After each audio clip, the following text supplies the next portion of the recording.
What's going on, everybody? It's your boy Payne. Welcome back to another video. Alright guys, no, I'm not playing Omniheroes. This video actually is about the games that I'm currently still playing and ones I'm not. And I'm going to explain to you guys why I'm not playing the games I'm not playing anymore. And I'm going to explain to you guys the reasons behind why and the great games I'm currently playing and the ones I'm currently looking at. Okay, and I think it's important because a lot of people want to have some reasons of why I quit certain games. I haven't had a chance to make videos about it. So we're gonna start off with Omniheroes. So this was a big hit when it first came out for me. I loved this game.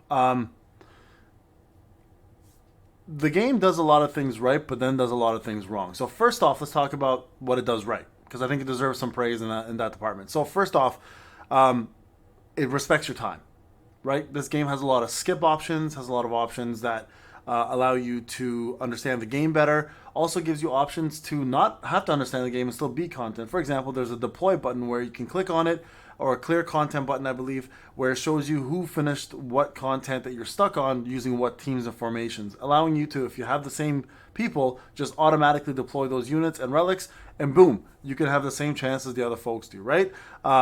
Where it becomes really hefty, as you guys can see on the screen, is the pay to win aspect. So a couple of things I want to talk about. So first off, the pay to win isn't crazy bad, but it is fairly monetized, right? So one of the good things in this game was I was part of the content creator program, where they gave me a ton of diamonds based on my views, giving me an edge obviously against the competition. But the problem was, of course, that the diamonds were only very limited to what you can and can't do with, because a lot of the game required special currencies that diamonds wouldn't be able to be purchased with, but were only able to be purchased with real life money.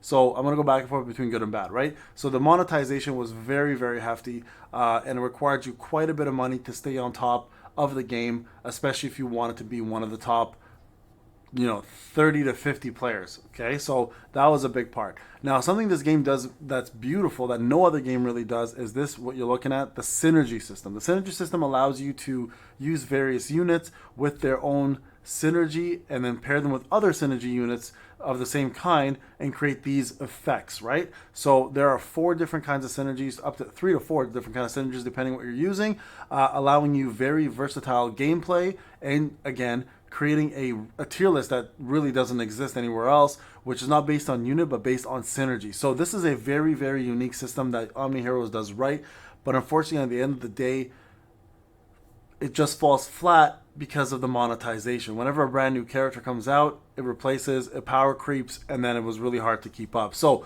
Omniheroes, still a great game. I kind of got bored of it though, and like I said, the monetization was too heavy for me to keep up with. Plus, a lot of my friends had quit. So I no longer play Omniheroes, guys. And before anybody asks me for my account for any of these games, please note I do not give accounts away because they are tied to my main email address, which will never be something that I can give to anybody except myself. Alright guys, moving on to the next game. Alright guys, next up, Street Fighter Duel. Everybody knows about this already. I just wanted to get it out because a lot of people have been asking me to make a video about why I left. Street Fighter Duel just got boring for me. That's all it is, guys. I love the community still. I still have a lot of folks from that community who are on my Discord, who I interact with on a daily basis, folks that I'm very close with, folks that have followed me in other games as well too. But Street Fighter Duel unfortunately just kind of fell flat after a while, especially now that they've added in more teams, and I always complain about 3 teams now having to do 4 was just too much, and the game essentially just got boring for me. Honestly, I will say this, the devs have done a lot better job with making it more free-to-play friendly. This is an older video, obviously, with MHKen here, but it wasn't about the monetization. It wasn't about how free-to-play unfriendly it was, because I believe after traveling to other games, you kind of see there are a lot worse games out there. This one here was just a matter of, it's time for me, right? So Street Fighter Duel, if you love Street Fighter and you like mobile games, I still think it's a decent game to play. I got bored after 8 months of playing it. I kind of made videos about slowly dying down. Then I eventually just completely died down, but a lot of people had asked me to please cover it and let you guys know why. So do I recommend Street Fighter Duel? Sure. Honestly, for brand new people who want to try it, I think it's probably more free-to-play friendly than it's ever been. And at the same time, I think they've done a really good job about making new players feel more comfortable coming back into it. So definitely give it a go if you want a Street Fighter mobile game. Just don't fall into the traps of monetization and how much it costs, because it can be very, very costly. And keep in mind, it does require quite a bit of dupes to make a unit complete, but it's not required to do so. I've done a ton of free to play tutorials and videos on this game. So if they're in there, I'm sure they're still valid, to be honest. So you guys can take a look at that. But with that being said, I no longer make Street Fighter Duel content anymore. Do I ever see myself coming back? I doubt it. I think Hayes has a good grasp on this. I know some folks are asking me to come back and do videos, but I think I'm done with Street Fighter Duel, guys. So again, overall, still a decent game. I just don't have the passion to continue playing it, and I told myself this from day one. The moment I lose passion for a game, the moment my quality of product as a content creator is lacking because of my love for the game is gone, I would stop making content on it. So here we are, guys. For a lot of you wondering where the hell the Street Fighter Duel content is, it's gone with the boredom of just the game being old and stale for me. All right, guys, moving on to the next one. All right, guys, moving on to games that I'm currently trying. So I'm actually on a friend's account, my boy Terrorizer, who just can't help himself and spend.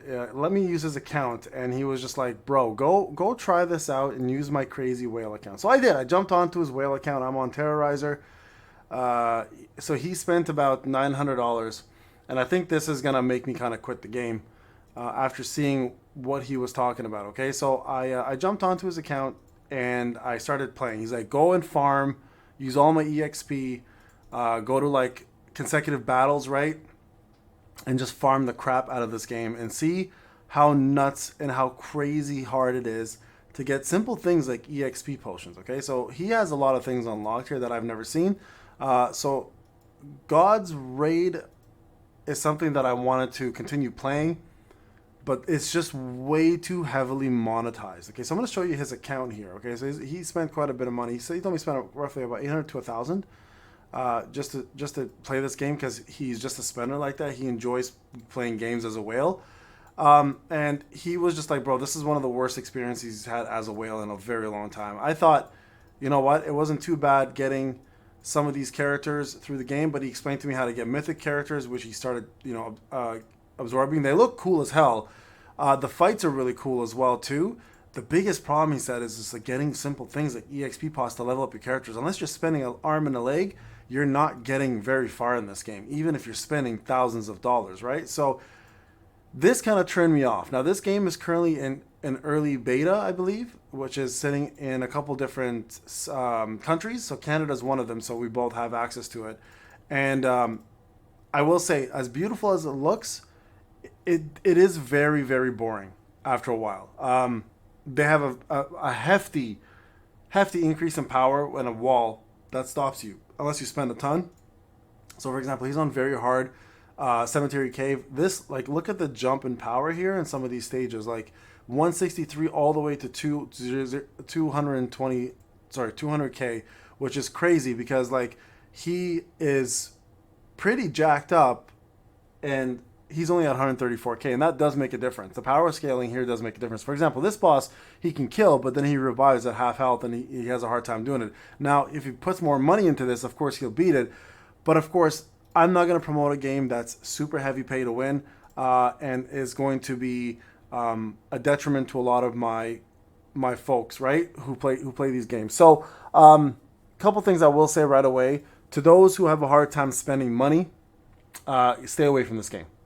You are going to spend a lot of money here. If you have addiction to gacha gambling, stay away from this game completely. It is very, very heavily monetized for that purpose.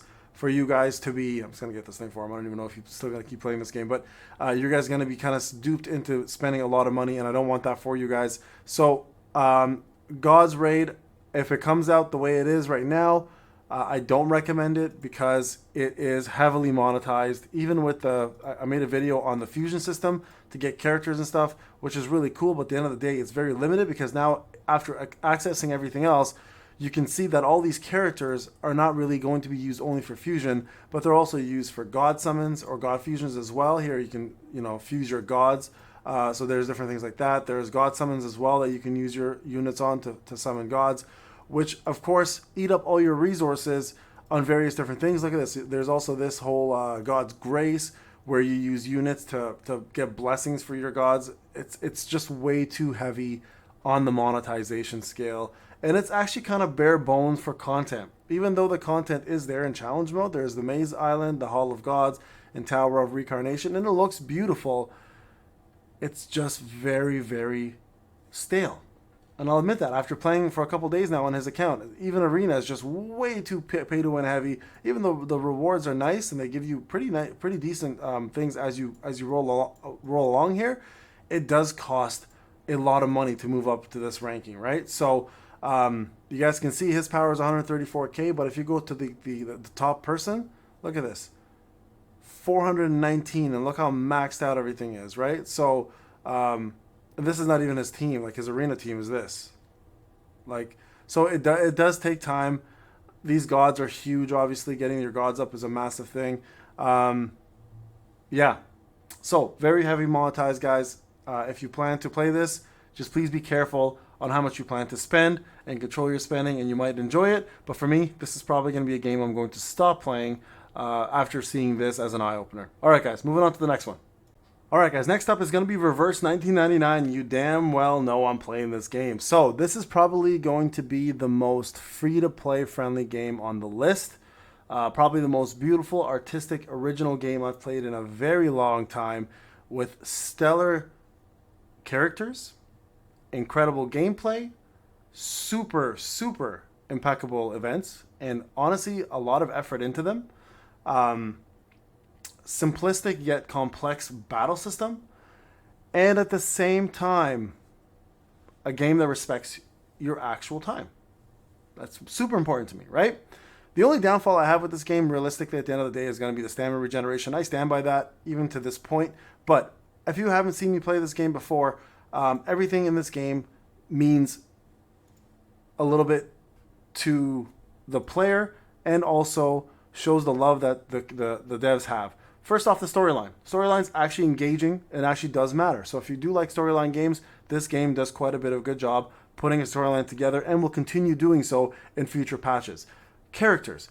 Every character in this game matters, right? So like, you can start off with just talking about simple characters such as the 3 and 4 star characters that I've been doing a challenge account on. They actually can push end game content currently and do it really, really well. So even if you are a free-to-play player, this game does respect your money, respects your time, and will give you guys a lot to look forward to as a free-to-play player. So Reverse 1999 is, I think, what every gacha game, especially a turn-based gacha game, should aspire to be. It does pretty much everything right. I can't really fault it to do anything wrong.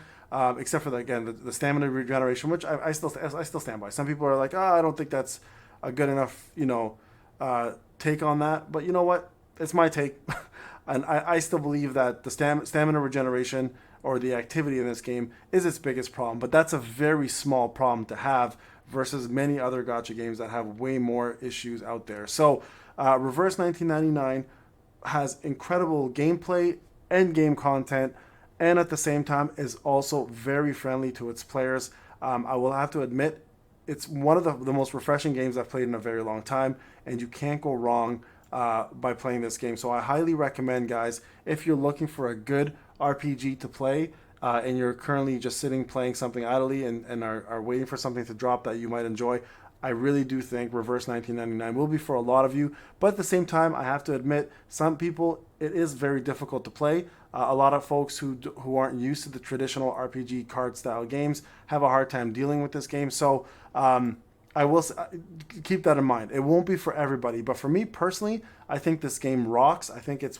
easily one of the best games out there right now, and I really, really do recommend a lot of folks to give it a try. I am part of the content creator program that's out. I'm not being promoted to I'm not being paid to promote this. I'm not sponsored by anybody. I will say they're very generous to their content creators, which goes a mile for me, because that shows that they care about their community as well as the people that do promote their games. But for me, this promotion is just straight promotion out of the goodness of my heart, because I think the game is such a good game. And those who play it currently will attest to that as well too. I've made numerous videos talking about my love for this, and I will continue doing so, because I think it highly deserves the praise that I'm giving it. And again, I don't think there's anything out there currently right now in the gacha scene that's anything like it. All right, guys, let's jump on to the last game, and we'll talk about that one next. And then lastly, guys, there is Final Fantasy VII Ever Crisis. Of course, my main game currently on my channel, and will probably remain to be the main game for quite some time. What can I say here that I haven't said already about Final Fantasy VII Ever Crisis? So it is hella grindy. It's free to play friendly, in my opinion. It's a good attempt at recreating the Final Fantasy VII world, but does lack some things, but also does a lot of things right. So it does pay homage to a lot of the Final Fantasy VII elements that we love. Great fights. Some of the characters are there. It does continue to provide storylines here and there, although very slow, and that's something they can improve upon. But the main character core are there, and the game fight mechanics and battles are incredible. The auto system kind of sucks. Really does need a lot of rework there. But the meat is there. The bones are there for a great game. Now, what it does obviously provide is a Final Fantasy VII experience unlike any other right now, currently on the mobile system. Of course, until Rebirth comes out, a lot of people are waiting for that. But I still love this game. I love more than anything else, though, the community. There's no better community out there, in my opinion, right now than the Final Fantasy VII community. My Discord has grown with many Final Fantasy VII players. I thank you guys for, of course, joining. And I have to say, this game is a breath of fresh air in some regards, and also a frustration in others, right? This is one of the only games where I play manual outside of Street Fighter Duel when I played that manual, but this is not the same repetitive thing that Street Fighter Duel was, where it was just like beat Zangief, counter, etc. Start over the combo. This is actually a lot of mechanics where you have to bring buffs, debuffs, understand what enemies do, what their immunities are, what their weaknesses are, and how to use the best tactics in order to beat certain stages. So it's been refreshing as a free-to-play player to be able to do all that, and brings a lot of the elements of Final Fantasy VII into it. For example, every character can be whatever it wants to be if you have the right weapons and materia for it. So that system I really do enjoy. Things, like I said, that are lacking, of course, is for a lot of spenders, the content is low, of course, because they've spent and they've beat it all. Storyline progression is too slow as well, too. I think they could do a better job releasing that. The auto system is flawed. They could do a better job with the formula on the auto system. Weapon completion is very, very expensive and pricey and can take a long time, but it's not required, which is the beauty of it as well too. Things they do right, a lot of events give free weapons that you can maximize and use for sub weapons, main weapons, whatever the case may be. The summon battles are really cool and difficult, and actually make you try hard and make you feel like you succeeded something when you finish it. And of course, they have access to characters like young Sephiroth, which no other game has. So you get to actually play with Sephiroth as a younger version. Plus, you get an original storyline for Sephiroth in the first Soldier. So this game still is the main game on my channel with Reverse 1999. I still love it. I have passion for it. I will continue to have passion for it. And most of all, to me, guys, the community matters more than anything. Currently, the crossover event is going on. I will say it's a little underwhelming. They could have done a way better job with it. But nonetheless, it is still a crossover event. I'm having a blast still playing it. This boss here is the Black Waltz fight. EX Rune 1, which I made a guide on as a free-to-play player, and was the biggest nail-biter I've ever had in any gacha game I've ever played. So kudos for creating an amazing battle, at least. I will say that. Even though it is not free-to-play friendly, it is still possible to beat as a free-to-play player, as I have over here, if you have the right gear and setup, which, again, is not very friendly for most free-to-play players. All right, guys. This is Payne. Hope you enjoyed the video. Let me know what games you guys are playing. The other one I'm looking at currently is called Summon Dragons 2. I love summoning. I love dragons. And it's a part 2. So it must be improved on the first one. So I'm going to give that one a try. Perhaps make a video on it and see if it's another Payne Plays Games one-hit wonder, or if it's something that I may be interested in actually covering. Hope you enjoyed the video, guys. I'll see you guys in the next one. Take care.